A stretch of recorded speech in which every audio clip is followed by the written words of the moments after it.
ఆషాఢ శుద్ధ ఏకాదశిని తొలి ఏకాదశి అంటారు. ఆ రోజు నుంచి పండుగలు ప్రారంభం అవుతాయనేది ఒక అభిప్రాయం. నిజం కూడాలండి. ఉపవాస దీక్షలు కూడా మొదలు పెడతారు. స్వామికి నైవేద్యం పెట్టాలనుకునే వాళ్ళు సూజీ హల్వా, అదే బొంబాయి రవ్వతో హల్వా చేసి నైవేద్యం పెడతారు. అది ఎలా చేస్తారో చూద్దామండి. హాయ్ ఫ్రెండ్స్, ఈజీ వెజ్ రెసిపీస్కి తిరిగి స్వాగతం. ఈ సూజీ హల్వా లేదా బొంబాయి రవ్వ హల్వా చేసుకునే విధానం చూసేద్దామండి. కావలసిన పదార్థాలు ముందర చూద్దాం. నేను ఈ గ్లాస్ మెజర్మెంట్ యూజ్ చేసి చేశాను. దీనిలో హాఫ్ గ్లాస్ వరకు బొంబాయి రవ్వ తీసుకున్నాను.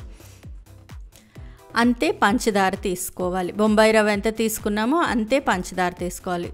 బొంబాయి రవ్వ ఎంత తీసుకున్నామో దానికి 3 ఇంతలు పాలు నీళ్లు కలిపి తీసుకోవాలి. అంటే హాఫ్ గ్లాస్ తీసుకున్నాను కాబట్టి 1.5 గ్లాస్ దాకా పాలు నీళ్లు కలిపి తీసుకున్నాను. స్టవ్ మీద ప్యాన్ పెట్టి అది వేడెక్కిన తర్వాత నెయ్యి వేసి, నెయ్యి కొంచెం వేడెక్కిన తర్వాత బొంబాయి రవ్వ లో ఫ్లేమ్లో వేయించుకోవాలండి. ఇందులో ఒక చిన్న టిప్ ఫాలో చేస్తే ఈ సూజీ హల్వా ఎంతసేపు అయినా కూడా, చల్లారిపోయినా కూడా గట్టిగా అయిపోకుండా, డ్రైగా అయిపోకుండా ఉండేటట్టుగా చేసుకోవచ్చండి. ఇలా బాగా వేగిపోయిన తర్వాత దీన్ని సపరేట్గా గిన్నెలోకి తీసి పెట్టేసుకోండి.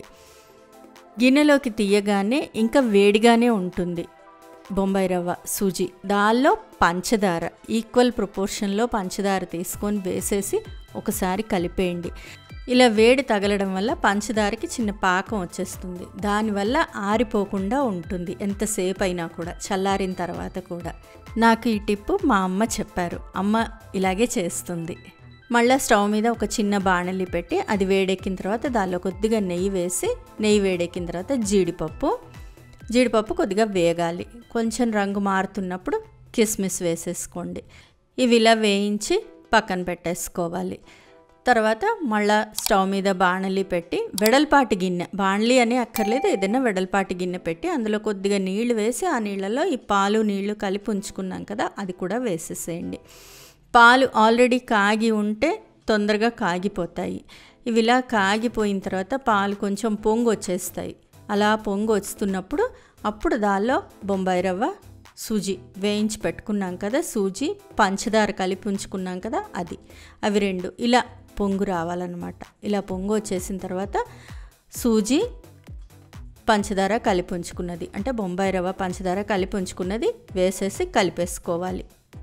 దీన్ని లో ఫ్లేమ్లో పెట్టి మధ్య మధ్యలో కలుపుతూ పూర్తిగా దగ్గర అయ్యేదాకా ఉడికించుకోవాలి. చూడండి, ఇలా కళాపెళ ఉడకాలి. ఇలా ఉడుకుతున్నప్పుడు మనకి నచ్చి కలర్ కావాలి అనుకుంటే కొంచెం కుంకుమ పువ్వు వేసేసేయండి, లేకపోతే అక్కర్లేదు, లేకపోయినా పర్వాలేదు.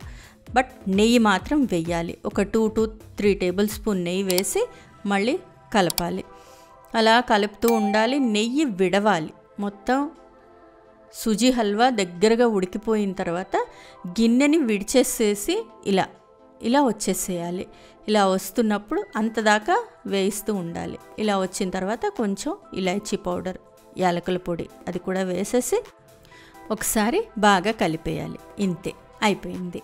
సూజీ హల్వా లేదా బొంబాయి రవ్వ హల్వా రెడీ అయిపోయింది. పైన కొంచెం జీడిపప్పు, కిస్మిస్ కూడా వేసేసి వేడిగా కావాలనుకుంటే వేడిగా సర్వ్ చేసుకోవచ్చు, చల్లగా కావాలంటే చల్లగా సర్వ్ చేసుకోవచ్చు. ముందు స్వామికి నివేదించుకోవాలి.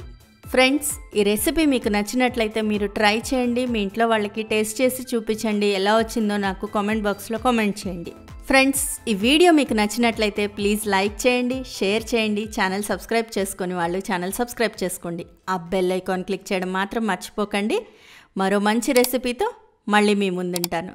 అంతవరకు సెలవు మరి. బాయ్.